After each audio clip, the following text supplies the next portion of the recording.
வணக்கம். செய்திகள் வாசிப்பது சரவணா.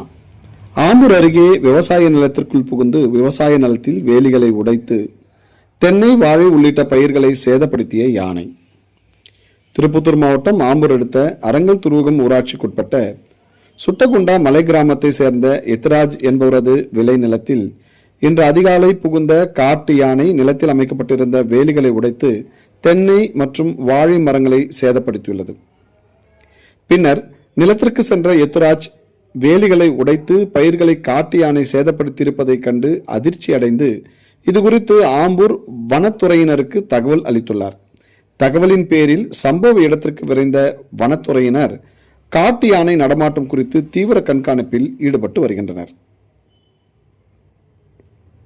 மேலும் இது குறித்து விவசாயி எத்ராஜ் அளித்த பேட்டியில், விவசாய நிலத்திற்குள் 4 யானை மற்றும் ஒரு குட்டி யானையுடன் 5 யானைகள் விவசாய நிலத்தில் புகுந்து பயிர்களை சேதப்படுத்தியதாகவும், வாழை, தென்னை உள்ளிட்ட மரங்கள் அறுவடை செய்யக்கூடிய நேரத்தில் சேதப்படுத்தியதால் பெரும் நஷ்டம் ஏற்பட்டுள்ளதாகவும், ஏற்கனவே வனவிலங்குகள் சேதப்படுத்திவிட்டு சென்றதற்கு அதிகாரிகள் எந்தவித நடவடிக்கையும் எடுக்கவில்லை எனவும், தற்போது ஏற்படுத்தியுள்ள பயிர் சேதத்திற்காவது நஷ்டஈடு வழங்க வேண்டும் என அரசுக்கு விவசாயி கோரிக்கை வைத்துள்ளார்.